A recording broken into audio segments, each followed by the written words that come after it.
আয়নাঘরে আমাকে রাখে নাই, কিন্তু আয়নাঘর আমি দেখেছি। মুখ ফুটে কথা বলার কোনো সুযোগ ছিল না, চোখের ইশারায় কথা বল, হাত তুলে এরকম একে অন্যের জন্য দোয়া ছিল। তারা জানে না তারা কোথায় আছে, তারা জানে না তাদের আপনজনরা বেঁচে আছে, আর তাদের আপনজন জানে না যে ইনারা বেঁচে আছে। 12 ডিসেম্বর রাত্রে 1:15টার সময় সিটিটিসির মেহমান হিসাবে ছিলাম 13 দিন। সেখানে আয়নাঘরে আমাকে রাখে নাই, কিন্তু আয়নাঘর আমি দেখেছি। বহু আলিম উলামা, বহু দিনদার মুসলমান, কেউ 14 মাস, কেউ 10 মাস, কেউ 8 মাস, মিনিমাম পেয়েছিলাম 2.5 মাস, তাদেরকে এখানে রাখা হয়েছে। তারা জানে না তারা কোথায় আছে, তারা জানে না তাদের আপনজনরা বেঁচে আছে, আর তাদের আপনজন জানে না যে ইনারা বেঁচে আছে।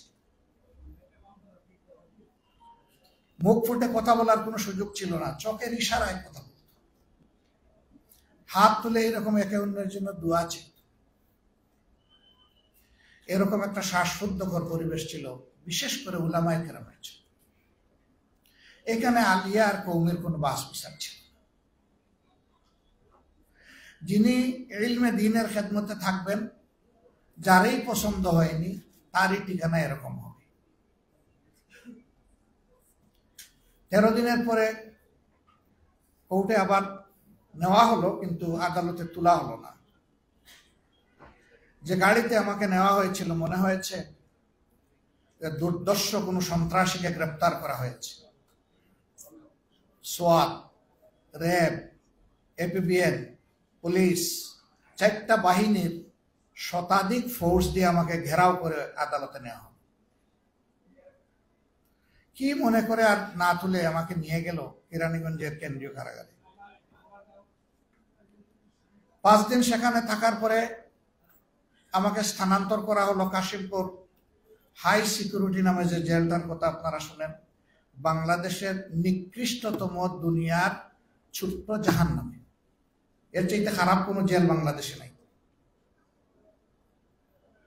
নেওয়ার সময় গাড়িতে আমরা 38 জন মানুষ ছিলাম। আমাকে পছন্দ হয় নাই কি কারণে আমি জানি না, আমি ছাড়া বাকি সকলের হাতে হ্যান্ডকাপ, পায়ে বেড়ি।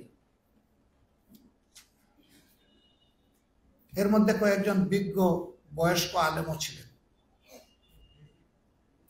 একজন আমাকে বললেন, আমি প্রথম দিন আপনার জন্য কিছু হাদিয়া পাঠিয়েছিলাম, আপনি কি পেয়েছিলেন?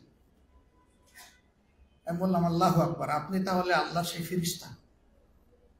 সেই দিন আমি খালি হাতে কেরানীগঞ্জে ঢুকেছিলাম, বৃষ্টি ও জোরদারায়, আর দিনটা ছিল 25শে ডিসেম্বর, কনকনে শীত, শীতে জমে যাওয়ার উপক্রম। আমি সেলে ঢুকার 1 ঘন্টার ভিতরে একজন আইসা বলল, একজন বড় উস্তাদের নাম, যে উনি এটা হাদিয়া পাঠিয়েছেন আপনার জন্য, আমি পরে এসে বলবো, বলেই সে চলে গেল। আমি আলহামদুলিল্লাহ খুললাম, খুলে দেখলাম আমার জন্য ওই সময় যা প্রয়োজন সব এখানে পাঠানো হয়েছে। আল্লাহু আকবার। আমি মনে মনে আল্লাহর এই বান্দার শুকরিয়া আদায়ের অপেক্ষা করছি।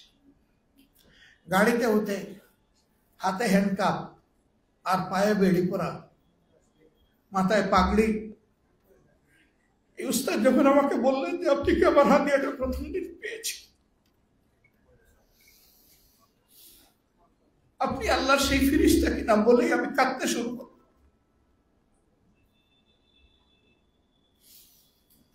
আমার যদি শক্তি থাকতো, ওনার পায়ের বেড়ি এনে আমার পায়ে লাগাইতাম, হাতের হ্যান্ডকাপ এনে আমার হাতে পরাতাম। ওই বাসে বসে বসেই শুনলাম উনি দেশের বিভিন্ন জায়গায় 22টা মাদ্রাসা নিজের উদ্যোগে গড়ে তুলেছেন, এবং তিনি শুধু যাত্রাবাড়ি এলাকায় তার মাদ্রাসায় 8 থেকে 8,500 ছাত্রের অভিভাবক। বড় আফসোস হল, আহারে এই মানুষগুলা তো এই জমিনের গুনাহগারদের জন্য দোয়া